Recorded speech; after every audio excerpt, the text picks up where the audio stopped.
ગત 31 ડિસેમ્બરના રોજ ગાંધીગ્રામ પોલીસ સ્ટેશનમાં એક ગુનો નોંધાયો હતો, જેમાં હકીકત એવી હતી કે ગાંધીગ્રામના એક ફરિયાદી જે 23 ડિસેમ્બરના રોજ પોતાનું ઘર લોક કરીને પોતાની પત્ની સાથે વિયેતનામ ફરવા માટે ગયા હતા. પરત જ્યારે આવ્યા તો 31 તારીખના રોજ એમનો ઘરનો તાળો તૂટેલો હતો અને ઘરમાંથી વિદેશી કરન્સી, રોકડા રૂપિયા, સોના ચાંદીના ઘરેણાં સહિત કુલ 13 લાખ જેવો મુદ્દામાલ ઘરમાંથી ગાયબ હતો. તો એવામાં ગાંધીગ્રામ પોલીસ દ્વારા તથા એલસીબી ઝોન 2ની ટીમ દ્વારા આમાં તપાસ હાથ ધરવામાં આવી હતી.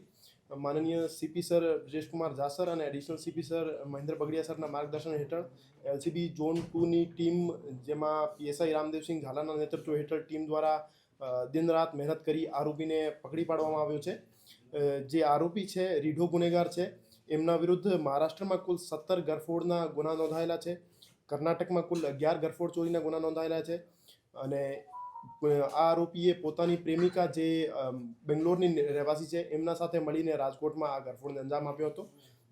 એલસીબી ઝોન 2ની ટીમ દ્વારા બંને આરોપીઓને પકડી પાડવામાં આવ્યા છે અને તમામ મુદ્દામાલની રિકવરી કરી લેવામાં આવી છે. એમની એમઓ એવી હતી કે બીજા સ્ટેટમાં જઈને મહાનગરોમાં ગેસ્ટ હાઉસ, હોટલ કિરાએ ઉપર લે અને ત્યાં રોકાઈને દિવસ દરમિયાન બંધ મકાનોની રેકી કરે અને રાત્રે એમ બંધ મકાનોમાં ગરફોડને અંજામ આપે. અગાઉના જે ગુના નોંધાયેલા છે આમાં ફક્ત અને ફક્ત જે મેલ આરોપી છે એમના વિરુદ્ધ જ નોંધાયેલા છે. આ પહેલી વખત છે જેમાં બેંગ્લોરની આ પ્રેમિકા સાથે મળીને એમને ચોરીને અંજામ આપ્યો છે. 29 તારીખે આ રાજકોટ આવ્યો હતો એવું જાણવા મળ્યું છે અને 30 તારીખના દિવસ રેકી કરીને 31 તારીખે એમને ચોરીને અંજામ આપ્યો. અન્ય કોઈ શહેરોની અંદર ગયો હોય અથવા ગુજરાત? આ બાબતે પૂછપરછ ચાલુ છે. રાજકોટને ટાર્ગેટ કરવાનું કારણ?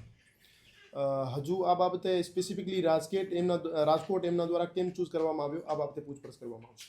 આરોપી છે તે મોબાઈલ પણ ઉપયોગ કરતો ન હતો? ના, મોબાઈલ આરોપી દ્વારા ઉપયોગ કરવામાં આવતો હતો. એમના પાસેથી 3 સાદા મોબાઈલ રિકવર કરવામાં આવ્યા છે. કેટલા દિવસ સર અહીંયા હતા અને ક્યાં રોકાતા હતા એ કઈ માહિતી ખબર? 3 દિવસ સુધી રાજકોટમાં રોકાવ્યા હતા અને જે લોકલ ગેસ્ટ હાઉસમાં રોકાવ્યા હતા અહીંયાથી પણ માહિતી કલેક્ટ કરવામાં આવી છે. ઓકે.